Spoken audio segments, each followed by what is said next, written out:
palakpakan natin si Lord. Yung malakas po, yung palakpak para sa Diyos, Hari ng mga hari, Panginoon ng mga Panginoon. Amen. Pakibawasan niya po yung ating echo. Hallelujah. Sabihin mo nga sa katabi mo, I'm blessed to see you.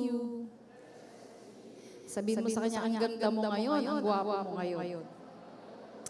Hanggang mamayang 11 o'clock, tapos na. May expiration. Okay. Praise God. Hallelujah. Hallelujah.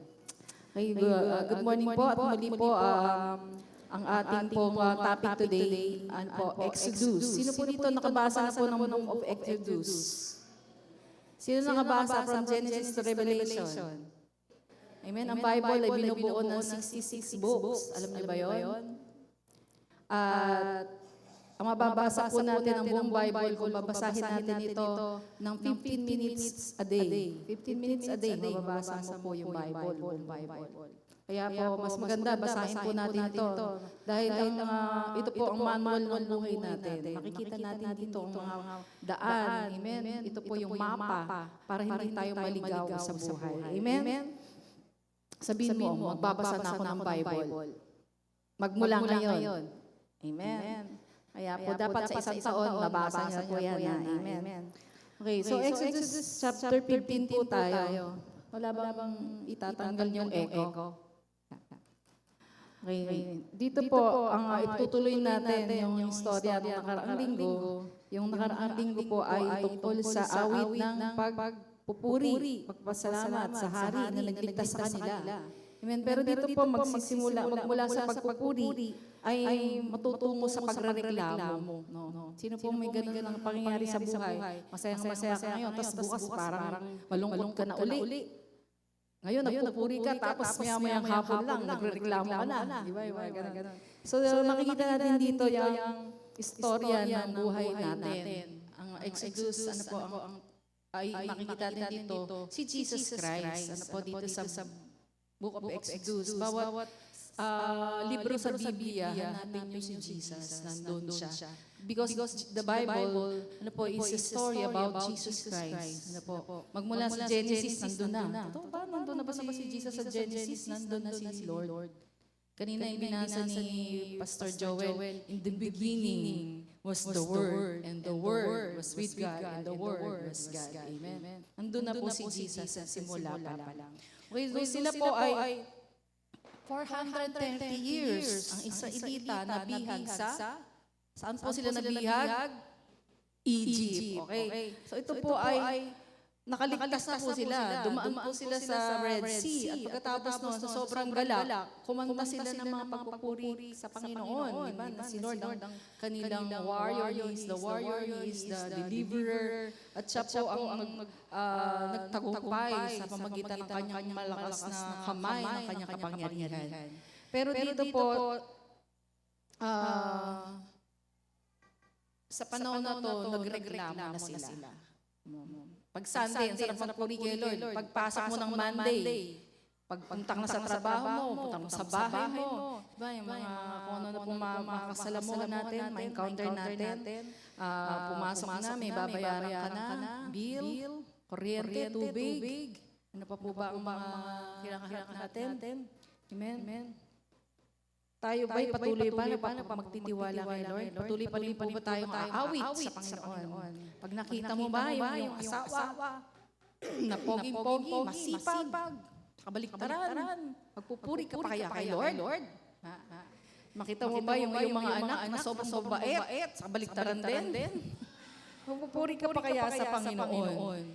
Pagtitiwala po ba? Ang tao kasi madaling makalimot. Diba? Madali tayong malimutan yung mga nangyari, mga tagumpay sa buhay natin. Nakalimutan din natin na si Lord ang patuloy na gumagabay sa atin, kaya tayo nandito ngayon. Dito sa Bible, may tatlong eksena dito. Although ang Israel po, hindi lang tatlong eksena. Pero sa babasahin natin ngayon, 3 scene. Ano po dito na sila po yung nagreklamo. Pero makita natin sa buong pangyayari sa Book of Exodus, magmula pa sa umpisa, nagreklamo na sila.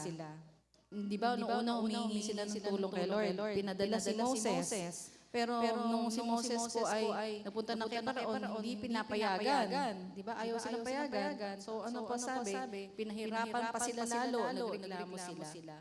No? Sabi na Moses, sabi namin iligtas kami ng Lord, hindi pahirapan. Pero lalo silang pinahirapan ng Paraon. Kaya po nagreklamo po sila. At pagkatapos noon sila po ay tatawid na sa dagat. Nandun na yung dagat. Diba? Sabi po nila, papatayin mo ba kami dito, Moses? Reklamo na naman. Dahil po may nakita silang mga hindrance. At nandyan na yung kalaban para sila po ay tinugis at ibalik at patayin. So nagreklamo po sila. At ito pong huli, at nakatawid na po sila sa dagat na mapakalalim po noon. Pero ngayon, makikita natin, tayo nga kaya. Tayo ba pag kami dumating na mga pagsubok sa atin, kumakanta pa rin tayo? Kahapon, masakit yung balak. Sabi ko, hindi ako makakante. Ang sabi ko, masakit. Pero sabi ko, salamat Panginoon, salamat po Lord. Pinipili natin, kung hindi natin alam yung istorya ng Israel, madadala din tayo ng mga kahinaan po natin, di ba? Hindi tayo po ay magiging katulad din nila. Sasabihin natin ba't ganyan ang Israel? Ang Israelita, napaka-reklamador. Pero minsan, huminto tayo, tingnan natin, buhay natin, kung tayo po ba ay hindi rin katulad din nila. Amen? Pagka konti na lang yung pera sa bangko, ano sinasabi mo? Sino may bangko? Ay, wala pa may bangko. Hindi pala para sa inyo yun. Konti lang meron dito. No, pagka nawawala na yung balance, magbibilow maintain yung balance na, di ba? Anong naiisip natin? Hala, wala na akong pera. Paano na to? Di ba? Ganon. Kung minsan, ganitong naisip natin, bakit ganon? Kung kailan ako naging Christian, saka ako naghihirap. Mabuti pa yata yung hindi pa ako naging Christian. Bakit yung iba, ang kakilala ko, hindi naman Christian, hindi naman nagsisimba pag araw ng linggo. Pero bakit parang wala silang problema? O, lagi pang nandoon nakapost sa Facebook, nagbakasyon, saan-saan. Diba? Parang naiisip natin yung ganon. Bakit kaya hanggang ngayon, hindi pa ako sinasagot ni Lord sa mga prayer ko? Ilang taon na yon.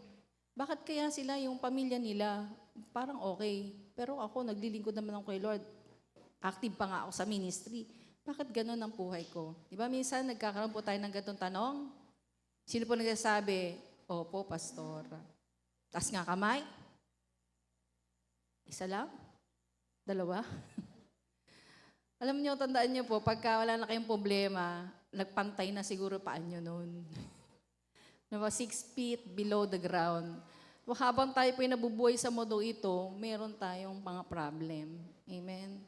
Kaya lang, tuturuan tayo ni Lord paano natin daanan yung mga problema na yan nang hindi po tayo na-overcome nito. Na tayo po magtatagumpay. Pero alam nyo ba na kahit pala nagrereklamo tayo, ang Diyos po mabait. Gracious, di ba, ang Diyos? Kasi dito makikita natin dito eh.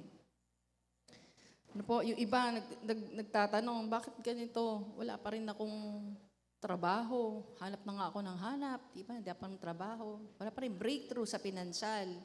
At yung iba, naghihingi ng mapapangasawa. Ba't hanggang ngayon wala pa? Kalagitnaan na ng taon, wala pa rin. Di po ba? Parang sabihin pa, totoo kaya talaga si Lord? Sumasagot kaya talaga siya sa prayer? No? Okay? So, ang Panginoon, Diyos nga, kaya may timetable. Amen siya. Hindi nangunguna tayo sa kanyang mga gusto. At saka meron po siyang tinuturo sa atin sa mga pangyayari sa buhay natin. Dito sa Biblia, nung babasahin natin, sabi ko dito, God is our provider. Siya po magkakaloob ng pangailangan natin. Amen? Kahit na reklamador pa tayo. Amen. Next. Ay, nasa akin pala. Okay, pwede po ba tayong tumayo and let us read the word of the Lord?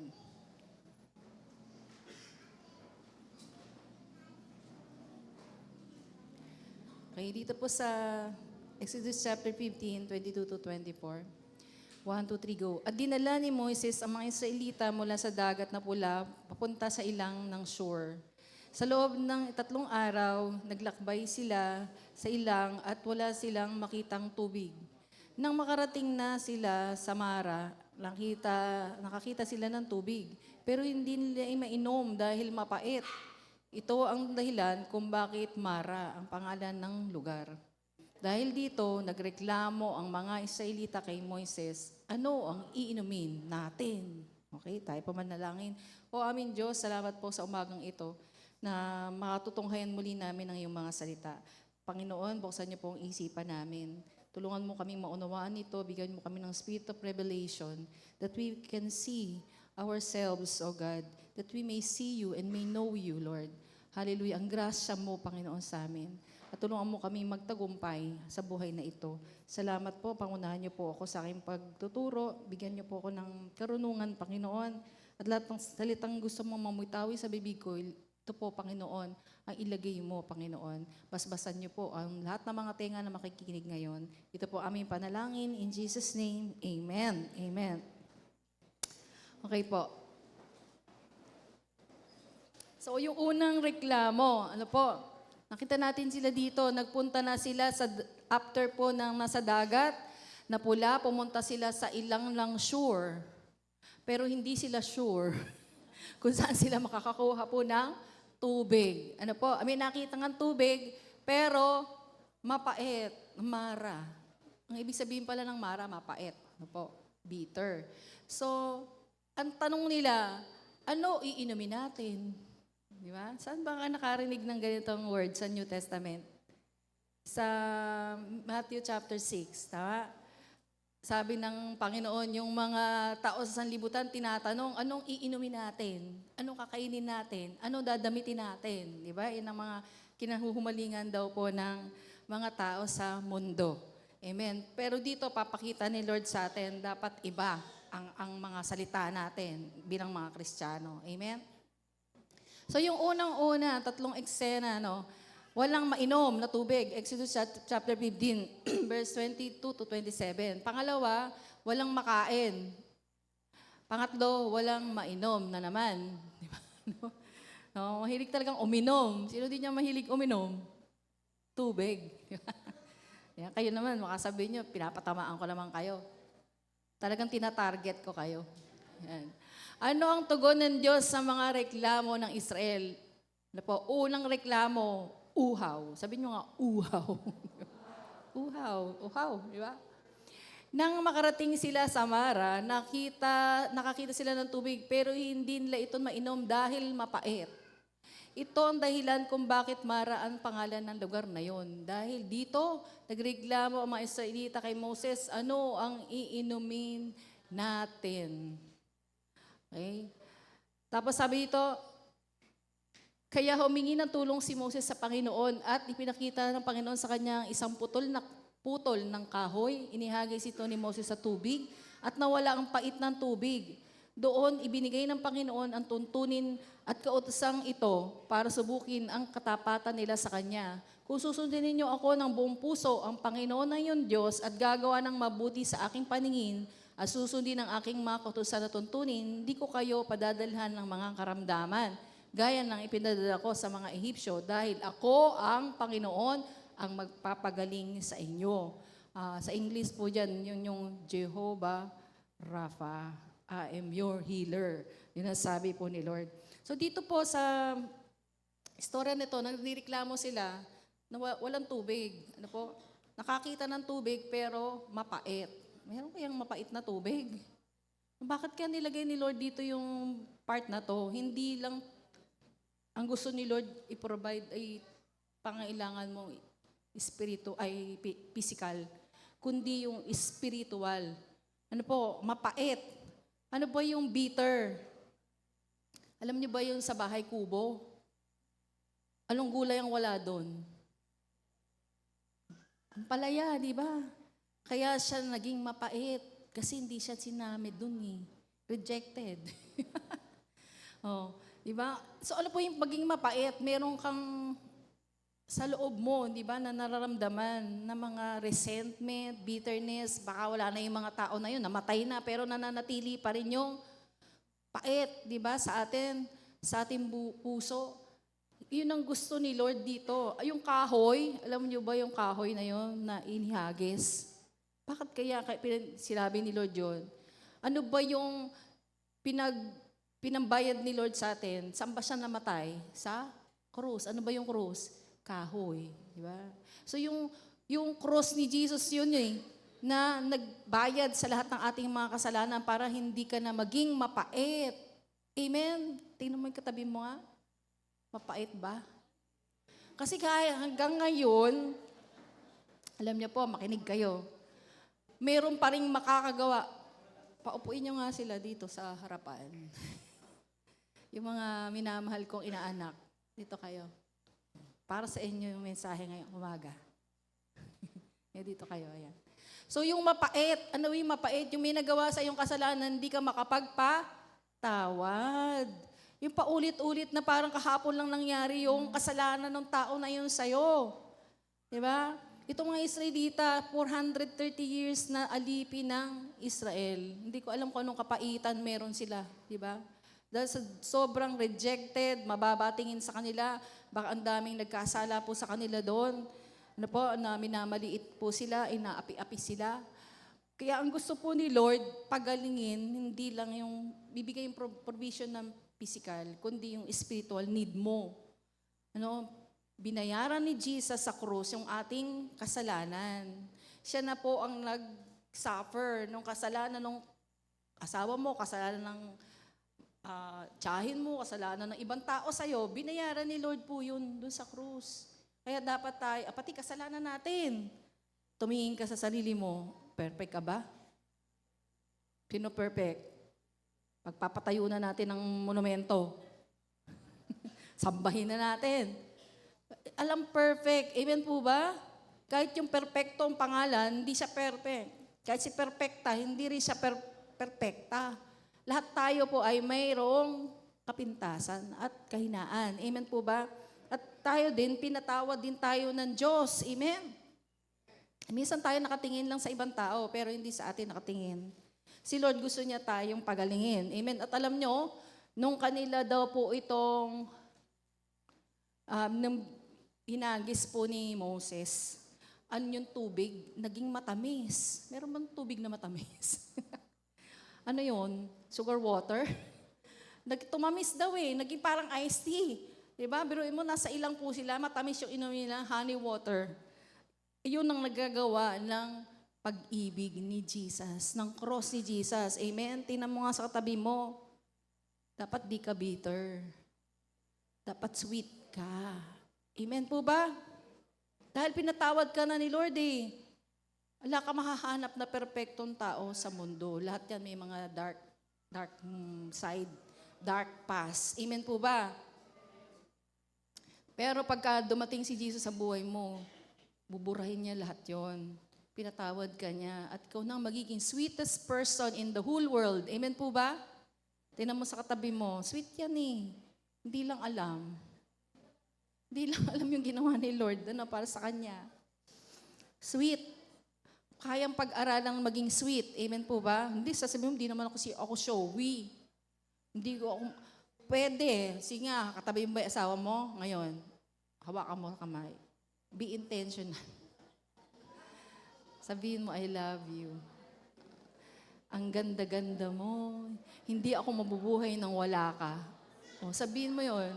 Mamaya kung wala dito yung mga asawa nyo, pag uwi nyo sa bahay, sabihin nyo yun. Inuutos to ni Lord.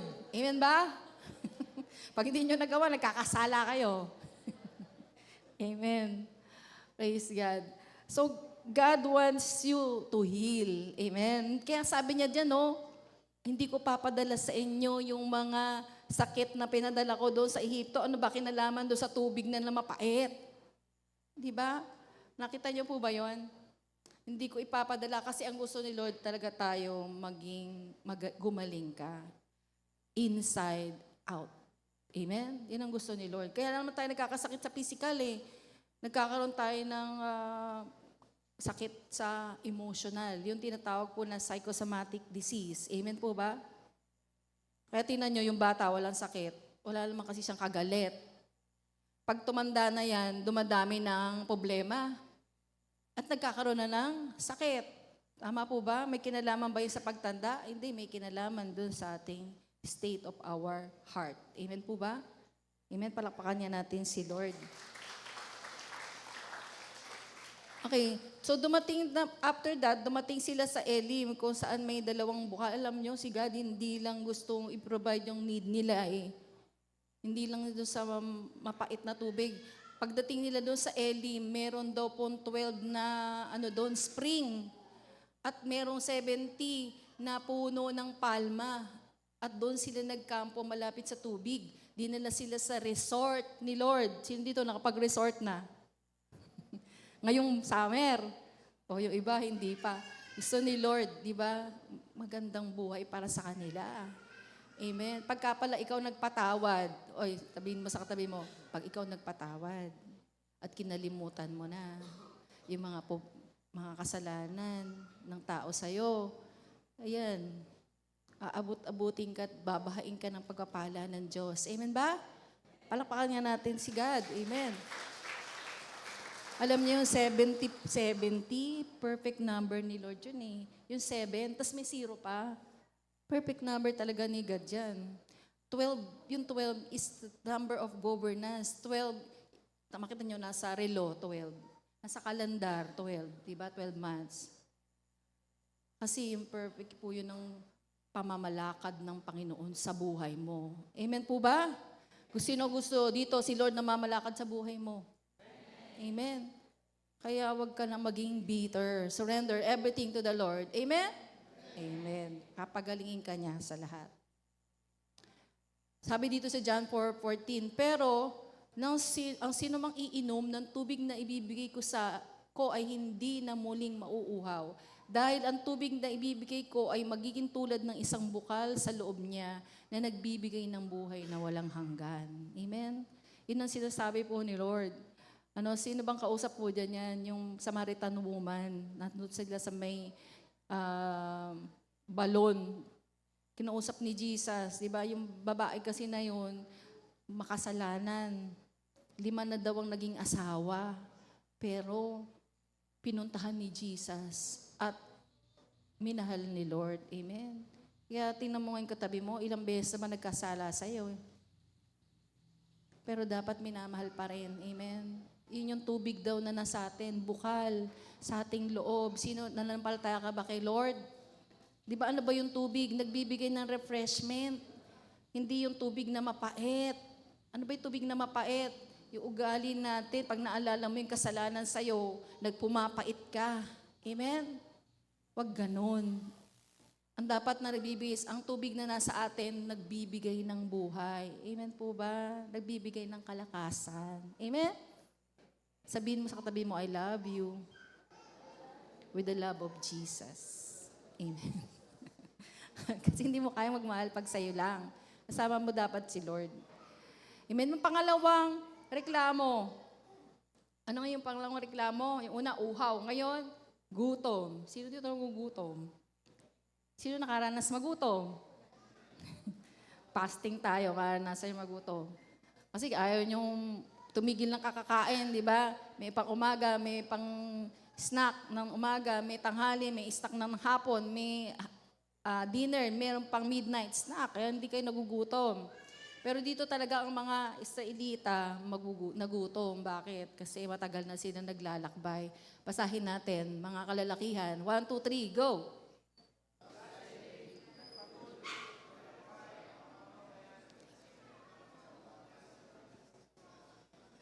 Na nasa gitna ng Elim at Sinai. Nakarating sila roon na 15 araw ng 2 buwan mula nang lumabas sila sa Ehipto.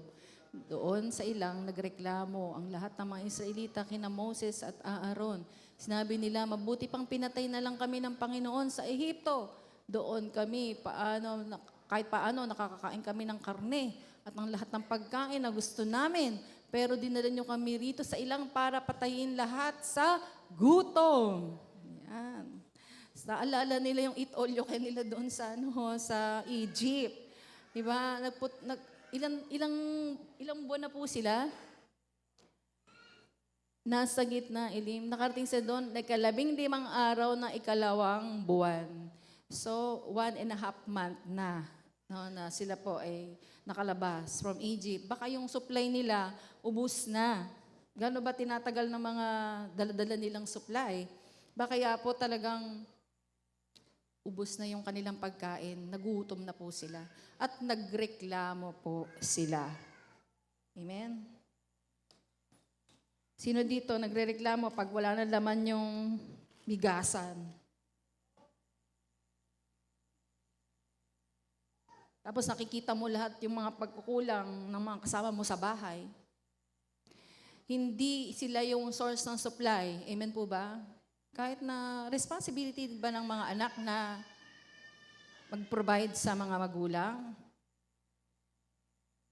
Responsibility ba nila? Nag-isip sila. Yung mabuting anak, di ba? Talagang magsusupply. Pero kung hindi sila magsusupply, si Lord ang magkakaloob. Minsan, ang mga magulang, pag-aaralin yung mga anak, kasi sasabihin, kasi ikaw ang pag-asa namin. Ikaw ang ahahon sa amin sa kahirapan. Di ba? May mga ganon. Kaya tuloy, nabibigo. Biglang mag-aasawa ng maaga. Anong nangyayari sa mga magulang? Gumuguho na yung pangarap. Meron po akong naging pasyente sa Melbury Hospital. 13 years old po, buntis na. Ang nanay, iyak ng iyak. Nandun kami sa laboratory. Iyak talaga siya ng iyak. Hindi na mahagol ko siya, nanay, wag na po kayo umiyak. Kasi po, siya lang po yung pag-asa ko eh. Kasi po ako naglalabandera, nagaganito, nagaganon po ako. Lahat ng ginawa nilang mga pagpapakasakit, di ba? Kaya noong nag-asawa yung anak niya, gumuho na yung bundo niya. Kasi nandun lang nakatingin sa anak niya. No, pero si Lord po ang dapat tingnan natin siya kasi yung supply ng ating mga pangailangan. Amen po ba? Kaya minsan pag doon ka nakatingin sa tao, bibiguin ka ng tao. Pero si Lord, hindi ka niya bibiguin. Amen po ba? Sabihin mo sa katabi mo, huwag ka na magtitiwala kahit kanino. Huwag mong ilalagay ang tiwala mo kahit kanino, kahit sa kaninong tao, kundi kay Lord lang. Amen po ba? Praise God. So, nung nandito po sila, ano kaya ang binigay ni Lord sa kanila? Binigyan po ba sila ng pagkain? Kung kayo po itong si God, bibigyan nyo kaya ng pagkain to? O kaya padadala nyo na lang ng ulan na apoy. Katulad ng Sodom at Gomorrah. Pero dito, makikita natin, ayun na. Sumobra. Ayan. Basahin natin. 1, 2, 3, go. Habang nagsasalita si Aaron sa buong mamamayan ng Israel, tumingin sila sa ilang at nakita nila ang makapangyarihang presensya ng Panginoon sa ulap. Sinabi ng Panginoon kay Moises, narinig ko ang mga pagrereklamo ng mga Israelita. Sabihin mo sa kanilang gabi-gabi silang kakain ng karne. At araw-araw silang magpapakabusog sa tinapay at malalaman ninyong ako ang Panginoon ninyong Diyos. So si God, sa pagrereklamo pala, ang tagon niya, grasya. Lahat naman tayo, ganun nagrereklamo minsan-minsan. Pero si Lord hindi pa niya pinapatay, di ba? Kasi kilala niya tayo. Amen? Kilala niya na mas madalas na tayo ay nagreklamo kaya tayo ay nagpapasalamat. So dito sabi ni God, gabi daw sila kakain ng karne. Araw-araw silang magpapakabusog, di ba? Sa tinapay. Pero nasan ba sila? Nasa, city? Hindi, nasan po sila? Nasa ilang. Wala po doon Jollibee, McDonald's, wala pong ganun. Wala pong mabibilihan ng tinapay at saka karne. Okay? Pero ang sabi ni Lord, pag sinabi niya, gagawin niya yun. Amen. Hayop. Ay, ako sumobra na naman. Ay, sumobra uli. Ayan. Dito sa 19 to 20, sabi ni Moses sa kanila, yan na ba yun? Ayan. Nang dapit hapon ding yun, dumagsa ang mga pugo at napuno nito ang buong kampo, kinaumagahan, basa ng hamog ang buong kampo. Nang mawala ang hamog, may nakita silang maliliit na bagay sa lupa, puting-puti. Hindi nila alam kung ano yon, kung ano ito, kaya't nagtanungan sila, ano kaya yan? Sabi ni Moses sa kanila, iyan ang pagkain ibinigay ng Panginoon sa inyo para kainin. Sinabi ng Panginoon na ang bawat isa sa inyo'y mag-ipon nito ayon sa inyong pangailangan, mga isang salop bawat tao. Sinabi ni Moses sa kanila, walang magtitira nito para sa susunod na araw, pero ang iba sa kanila hindi nakinig. Kay Moses, nagtira sila para sa susunod na araw, pero inuod ito at bumaho, kaya nagalit si Moses sa kanila. So dito po, makikita natin ang pinadala ni Lord, pinabinigyan po sila ng pugo, napakadami. Ilan ba yung Israelitang nandun? Sabi nung binasa natin ng mga nakaraan, 600,000 men. Wala pang babae, wala pang mga bata. Siguro approximately nasa 2.5 to 3 million. Ang mga tao na to, nakakain po. So imagine kung gaano kadaming pugo kaya yung bumagsak nung araw na yon, nung gabi pala yon, gabi, dumating. Ang sabi po doon sa ibang aklat na to, isang araw na lalakarin, ganong kadami. Ang dami ng pugo. Biruin mo, pinapunta lahat ni Lord doon yung pugo. Sa ilang, gano'n daw kababa hanggang bewang. Ganon po kadami. Kasi ilang pakakainin? 3 million. Tayo po ba pag nagpakain dito sa church, 300 lang. Maabot po tayo ng 60,000. Yung po 3 milyon, gano'n kaya kadami po yun, na gagastusin. At paano po dadalhin doon? Halimbawa, ilalagay lahat sa truck po yun. Ilang truck kaya yung i-deliver doon? Mauubos siguro yung truck dito. Kasama na yung truck nila Baby Ruth, no? Kulang.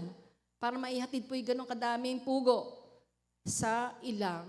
Ganyan ang kapangyarihan po ng Diyos. Amen? Yan ang tugon niya sa pagrereklamo ng mga Israelita. Grabe po ang pagmamahal ni Lord. Amen. Although, makikita natin, ganyan talaga sila. Pero after that, sumasagad din ang pasensya ng Panginoon. Amen. Maraming namatay sa kanila sa ilang. Amen. At ang sabi pa ni Lord, nung bumagsak pa, imbis po na umulan ng apoy, di ba? Ano ba umulan ng mana? Ang ibig sabihin ng mana, what is this? Ano ito? Yung pala ibig sabihin ng mana. No? Kasi tinanong nila, ano kaya ito? Kasi ito'y galing po sa langit, bumagsak po, umulan ng tinapay. Ito daw ay puting-puti na parang buto ng kulantro, sabi po doon sa ibang mga salin. At ito po yung ginawa po nilang tinapay. Namulot po sila, hindi po sila nagtanim, di ba? Pinakain po sila ng Diyos doon ng tinapay. Masarap daw yun. Bakit yun ay pagkain ng mga angel? May kahalo ng honey, hindi niya na kailangan. Nakakita ba kayo ng flour na lalagyan mo na lang ng tubig?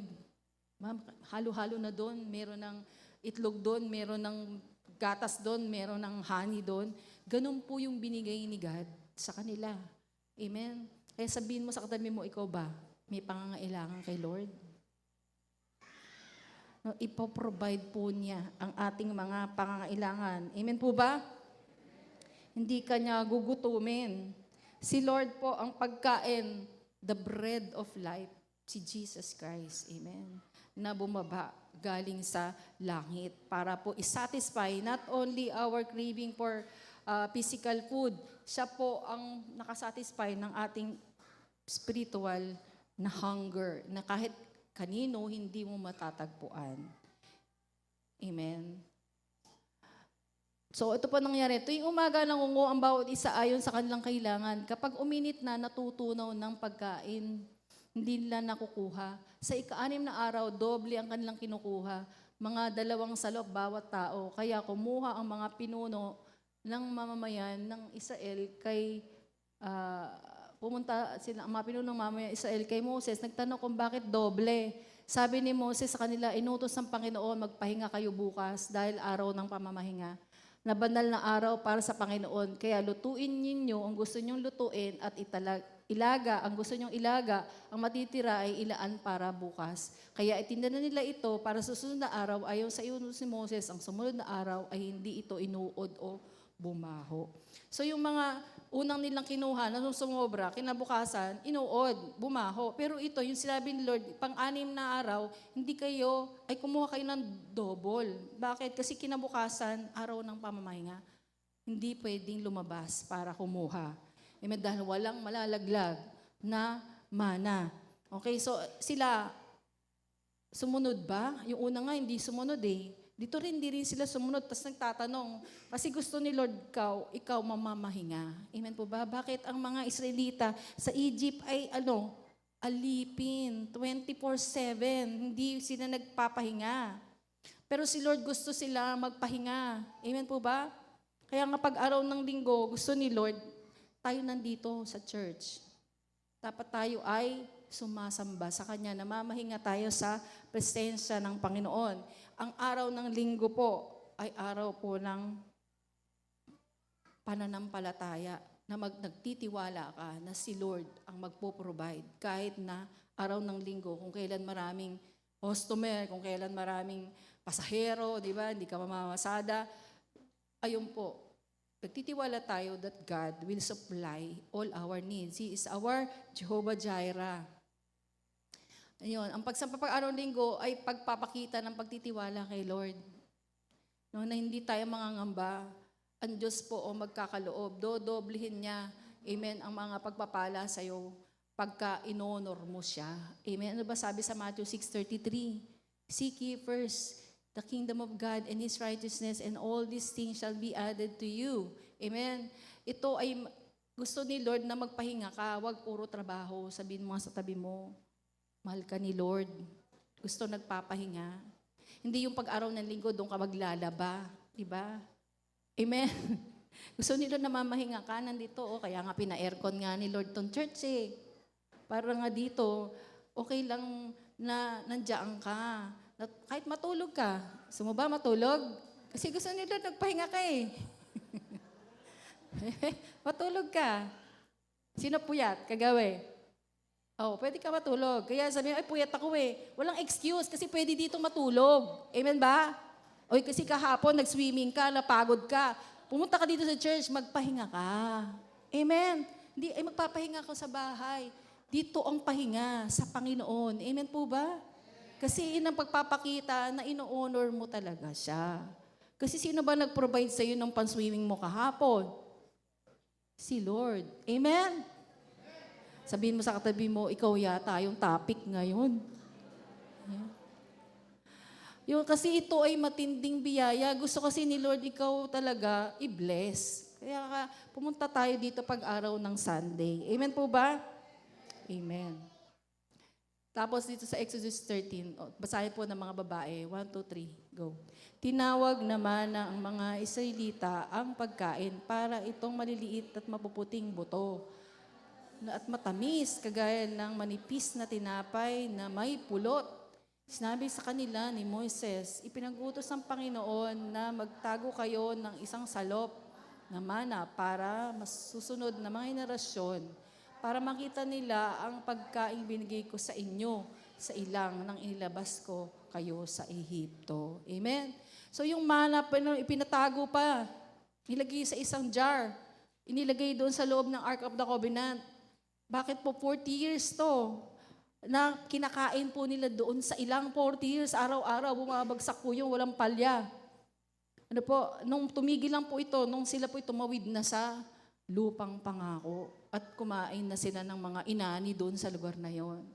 So God will never leave you nor forsake you. Amen? Sabihin mo nga sa katabi mo, wag mo nang pagdudahan si Lord. Bakit po nakaka-offend ka? Di ba? Na-open natin si God. Bakit? Sobrang makapangyarihan siya. At kaya niya i-provide na pangailangan natin, pero tayo ay nag-aalinlangan. Amen. Ipinalagay pa sa jar. Yung kinabukasan na uod eh. Ito, 40 years na pinapalagay ni Lord doon, hindi ito inuod. Nasaan kaya ito ngayon? Baka hanggang ngayon yan, fresh pa rin. Amen. Kaya ni Lord yun gawin. Nawawala ang Ark of the Covenant. Kasi pag nakita yan, ipapakita talaga ni Lord sa buong mundo, totoo ang lahat ng nangyari sa Bible. Amen. At mapapanaligan na talaga natin siya. Amen. Sabi dito si John chapter 6, 32-35, sinabi ni Jesus sa kanila, sinasabi ko sa inyo ang totoo, hindi si Moses ang nagbigay sa ninuno ninyo ng tinapay na mula sa langit, kundi ang aking Ama. Siya ang nagbibigay sa inyo ng tunay na tinapay mula sa langit, sapagkat ang tinapay na ibibigay ng Diyos ay walang iba kundi siya na bumaba mula sa langit at nagbibigay buhay sa mga tao sa mundo. Sinabi ng mga tao, palagi niyo po kami bigyan ng sinasabi niyong tinapay. Sinabi ni Jesus sa kanila, ako ang tinapay na nagbibigay buhay. At sino mang lumalapit at sumasampalataya sa akin ay hindi na magugutom o mauuhaw kailanman. Amen? Palakpakan niya po natin si Lord. Ano po dito, yung mga pariseyo, tinatanong. Kasi sila nga, ang mga tao, puro sa physical lang ang gusto nila. Mihingi pa kay Jesus, sinasabi na nga, hindi ang si Moses. Kasi si Moses parang sinamba na nila eh. Siya yung ninuno nila eh. Pinakain sila sa pinainom sila sa tubig sa bukal sa bato. Di ba ba?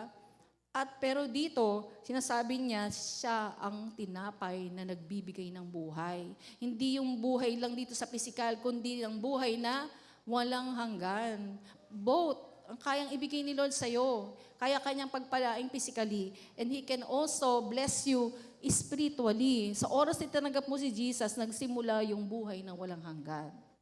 Yung tunay na buhay. Amen. Dati hindi naman tayo buhay eh. Buhay lang tayo, gumagalaw, parang zombie. Wala tayong buhay na nanggaling kay Lord. No, yung life that comes from God, yung may peace, may joy, yung talagang buhay. Buhay na ganapat kasiyasiya, yun ang sinasabi po ng Panginoon dito. Amen. So tayo po ay magkaroon tayo dapat ng vision na yon. Biro nyo yung mga Israelita, nakikita na nga yung ulap na yon. Di ba sabi, tumingin doon sila sa ilang, nandun yung kaluwalhatian ni Lord. Pero bulag sila. Hindi nila nakikita yung glory ni God. Ano ba yung glory ni God? The glory of God is all of His treasure, riches, and favor, and lahat-lahat na po. Yun ang glory ni God. Ano po, yung silver and gold. Bakit po yung templo ni Solomon napupuno daw ng glory ni God? Yun, yung kaluwalhatian ng Panginoon. Bakit po yung Solomon Temple, binubuo po ito ng lantay na ginto yun. Sabi pa nga niya, silver and gold is mine. Sabi po ni Lord, sa Kanya po lahat ang mga ginto at pilak. Kaya tayo po, kayang-kaya niyang i-provide yung iyong pangangailangan. Amen ba? Amen po? Maliit lang po yun sa Panginoon. Tayo ay Kanyang mga anak. Amen? Siya ang tinapay na nagbibigay ng buhay. Pati na po yung pinaka-deepest longing ng iyong kaluluwa, kayang i-provide ng ating Panginoon. Praise God.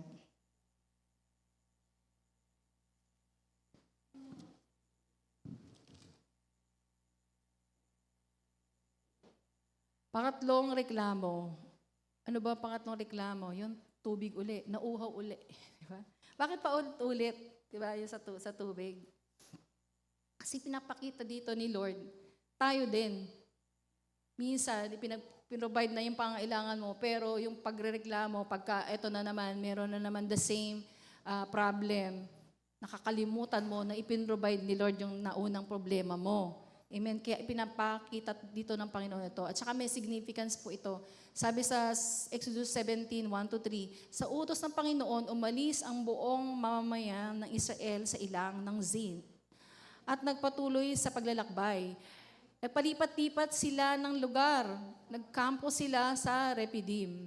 Pero walang tubig na mainom doon. Kaya nakipagtalo sila kay Moises at sinabi, bigyan mo kami ng tubig na maiinom. Sumagot si Moses, bakit kayo nakipagtalo sa akin? Bakit ninyo sinusubok ang Panginoon?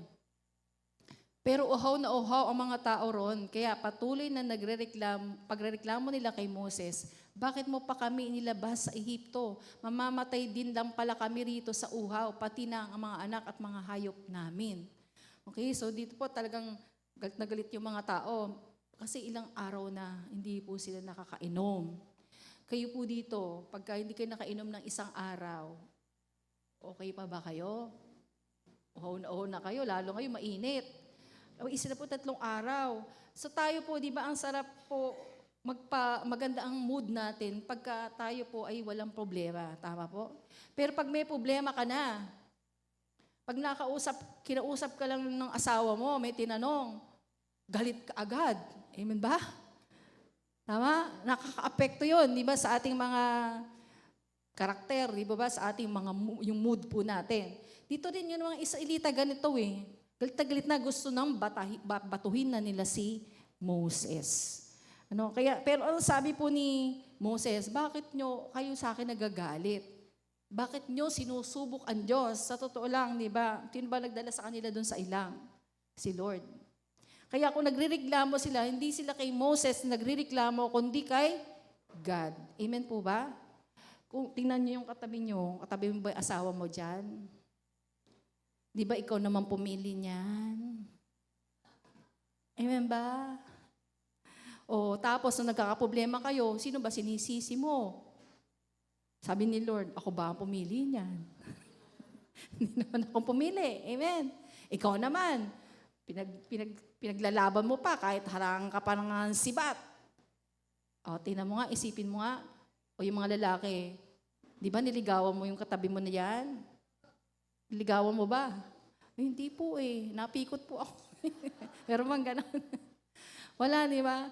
Pero pag nagrereklamo tayo, yan, ikaw pa pumili. Itong mga Israelita, sila talaga, dinala sila doon. Pero humingi sila sa Lord, di ba? Palayain sila. Pero bakit sila nagrereklamo? Kay God. Kaya sabi ni Moses, sa totoo lang, hindi kayo sa akin nagrereklamo. Kay Lord. Amen. Sabihin mo sa asawa mo, hindi ka sa akin nagrereklamo. Kay Lord. Makipag-usap ka doon. Umapela ka, no, kay Lord. Kaya nga po, pagka nagrereklamo tayo, kahit wala tayong dapat sisisihin. Amen po ba? Huwag mo sisisihin yung asawa mo, huwag mo sisisihin yung gobyerno. Minsan tayo, sisisi tayo sa gobyerno. Ang Lord pa rin, ang umaapila dapat tayo kay Lord. Sa Kanya dapat tayo tumatawag. Kasi siya nakakaalam niyan eh. Siya ang naglagay dyan. Ng mga government official po natin, ang trabaho natin daw, ipanalangin sila. Amen. Yung asawa mo, ipanalangin mo. Kung hindi pa yan nagkakaroon ng trabaho, ipanalangin mo. Ang Diyos naman ay magtutugon. Amen po ba sa ating panalangin?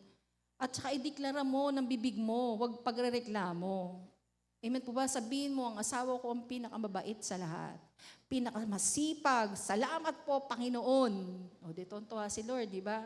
Dahil nagtitiwala ka sa Kanya. Na gagawin nga niya yun sa Kanya. Hindi natin kayang baguhin ng isa't isa. Only God can change a person. Amen po ba? Kaya magtiwala ka sa Panginoon. Amen? Okay. So, uhaw na uhaw pa sila. Pati na mga anak nila at mga hayop nila. Okay, dito sa Exodus sa 4, kaya humingi ng tulong si Moses. Si Moses lang humingi ng tulong. Yung mga Israelita hindi nagpe-pray. Panginoon, ano po ba gagawin ko sa mga taong ito? Halos batuhin na nila ako. Exclamation point, di ba? Taranta na rin si Moses. Sa verse 5, sumagot ang Panginoon kay Moses, kunin mo ang iyong baston na inihampas mo sa ilog Nilo at pangunahan mo ang mga tao kasama ng iba pang mga tagapamahala ng Israel. Hintayin kita roon sa may bato sa Horeb. Kapag naroon ka, paluin mo ang bato at lalabas ang tubig na iinumin ng mga tao. Kaya ginawa ito ni Moses sa harapan ng mga tagapamahala ng Israel. Tinawag ni Moses sa lugar na Masa at Meriba dahil nakipagtalo sa kanya ang mga Israelita at sinubukan nila ang Panginoon sa pamamagitan ng pagsasabi, sinasamahan ba tayo ng Panginoon o hindi? Diba? So dito po, si Moses, pinapunta ni Lord doon sa may bundok. Sige, hintayin kita dun, Moses. Paluin mo ng bato, ng baston mo yung bato.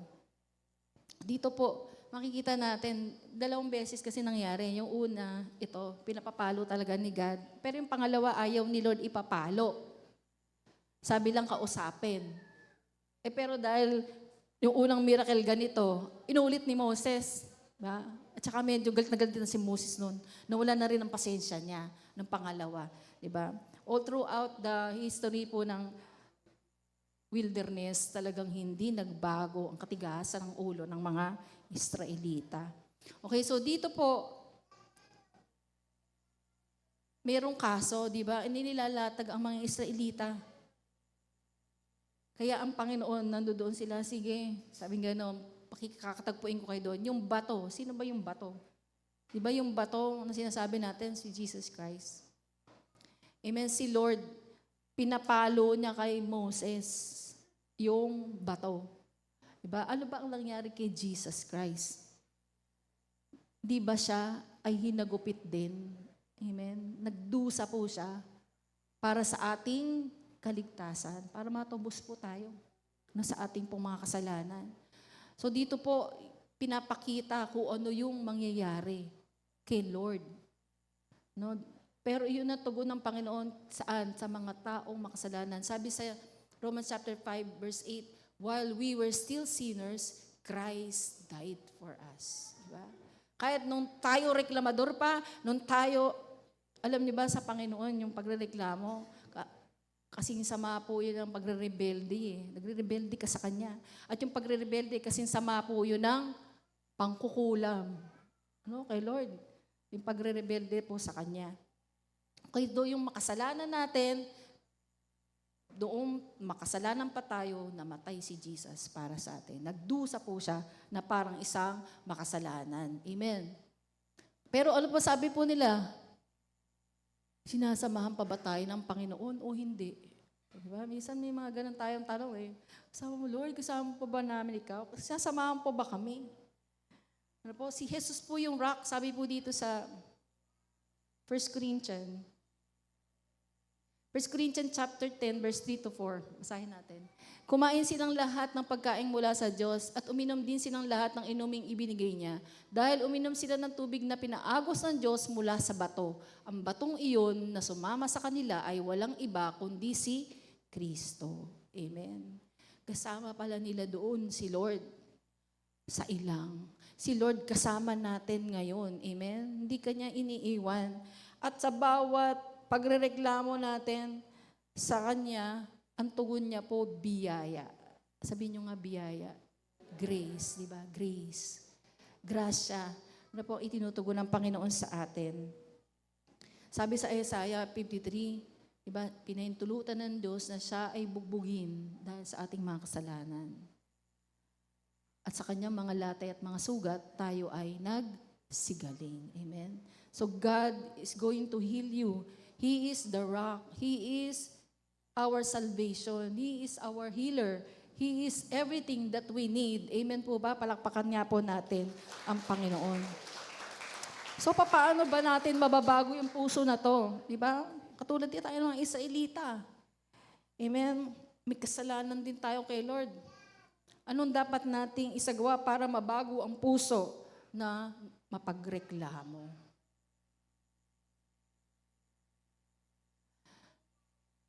Number 1, isiping malaking kasalanan ang pagrereklamo. Di ba? Mapakalaking kasalanan ang pagrereklamo sa ating mga Kristiyano. Sa mundo, di ba, ang kasalanang malaki, pagpatay, pagnanakaw. Pero sa mga Kristiyano, pagrereklamo, bakit iligtas ka na nga niya eh? Nasa iyo na yung buhay na walang hanggan, tapos magrereklamo ka pa.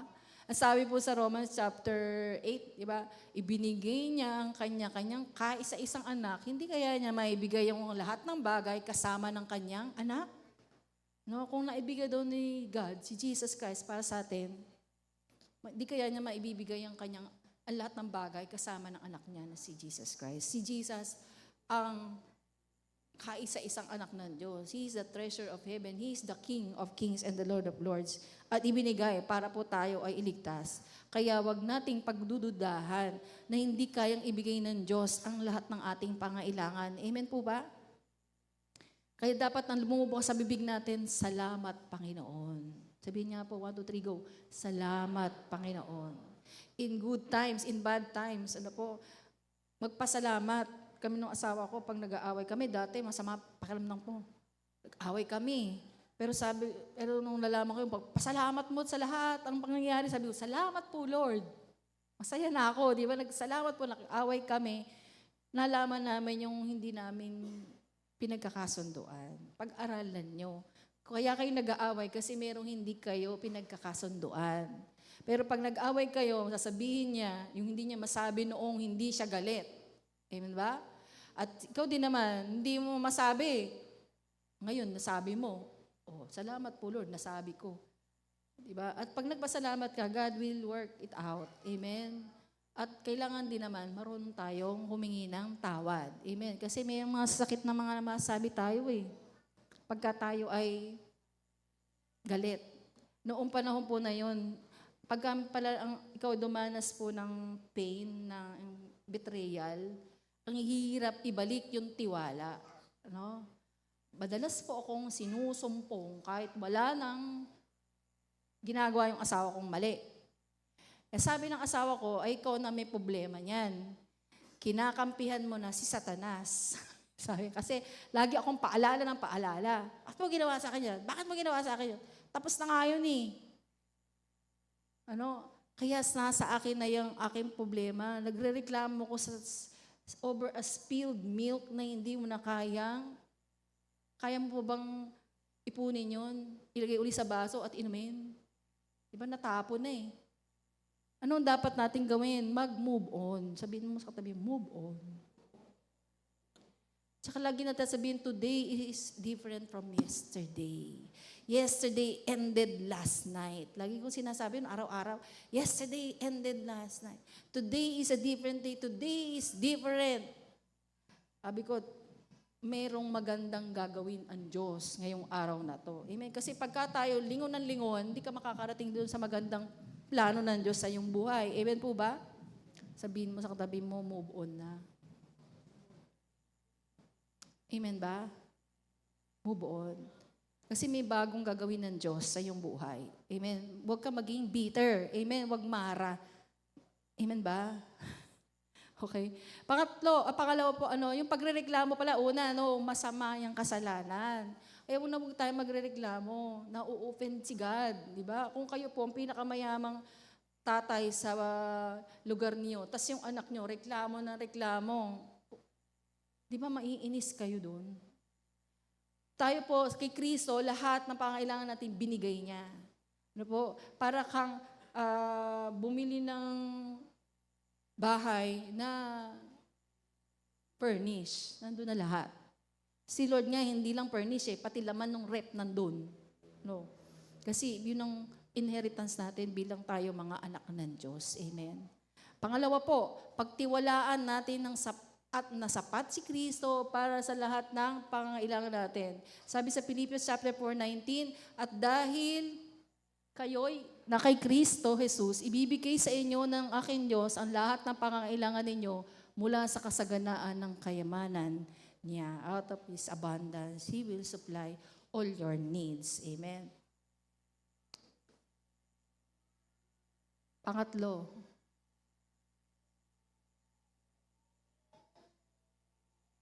ayaw na. Pangatlo, siyempre yung pangatlo, prayer. Diba? Magpakumbabang humiling sa Diyos sa halip na pagdudahan ng kanyang kabutihan. Amen? Come boldly to the throne of grace. Bakit po? Dahil bukas ang tabing, tanggal na po yung tabing papasok sa trono ng kahabagan ng Panginoon. Dati ang mga pare pupunta doon, pari lang. At meron po doon tabing. Nung mamatay si Jesus Christ, nahati po yun magmula taas hanggang ibaba. Ibig sabihin, binuksan na po niya ang throne of grace. Tayo po ay prayer natin ay nakaririnig ng Panginoon. Nakakapasok tayo sa kabanal-banalang lugar na yun. Kaya pumunta po tayo doon, hindi tayo beggar. We are children of God. Amen? Ang mga beggar, nanghihingi lang, parang hirap na hirap. Parang hirap na hirap. Pingin na po, maawa na po kayo. Sino ba ang nagpipray ng ganun ngayon? Maawa na po kayo, Lord. Maawa na po kayo. Ganun ba si God? Anak ka niya, kayo ba? Mayroong mga anak dyan, mga tatay dyan. Sabi ba ng anak nyo, tatay, maawa ka na po. Pikihin mo na po. Di ba? Ganun ba tayo? Sa mga anak natin, hindi mo bibigay, hayaan mo magluluhod doon, bagnangangongo doon. Ang Panginoon hindi, ang susi sa trono niya, faith. Kailangan maniwala ka, may pananampalataya ka, na ibibigay ng Panginoon yon dahil ikaw ay kanyang anak. Amen po ba? Kahit nga yung pasaway na anak, binibigay natin eh. How much more our Heavenly Father. He will give everything that we need. Amen po ba? Palakpakan nga po natin si Lord. God will supply all your need. Magtiwala po tayo.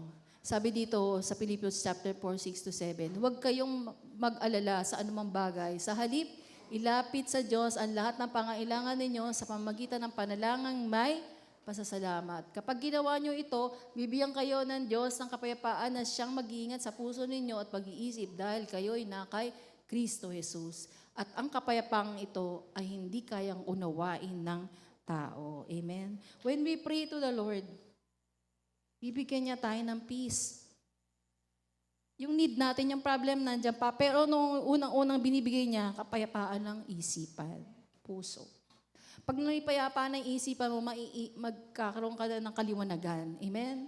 At maiisip mo na yung mga pamamaraan ng Diyos. Amen? Na dapat nating gawin. Pero kung tayo po very anxious, nagwo-worry, lagi tayong nakatingin doon sa problem, at hindi tayo tumatawag sa Lord, hindi mo maisip tuloy kung ano yung solusyon. Kasi punong-puno ng kabalisahan, hindi ka pa nga makatulog, lalo pang dumadami problema mo, nag-high blood ka pa, na-stress ka pa, at dumami pa ang mga sakit. Okay? So pagka tayo po ay dumudulog sa Panginoon, may pagpapakumbaba yun. Kasi yung stress, it shows that we are the one in control. Hindi mo naman kontrolado. Pero pagka nanalangin ka, ibinigay mo sa Panginoon, ipinapakita doon that God, I give you control over my life. Surrender po ako sa iyo. Let your way and let your will be done. Amen? So ano po yun? Magkakaroon tayo ng rest, di po ba? Kapahingahan sa ating mga kaluluwa. At ang Panginoon ang siyang tutugon sa ating mga pangailangan. Palakpakan po natin ang ating Panginoon. Amen? Praise God. So tayo po lahat, tumayo po tayo.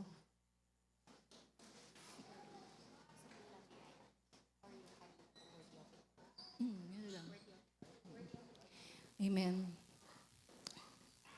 Tayo po ay umawit sa Panginoon. Sabi nung inaawit natin kanina, di ba? You are worthy of it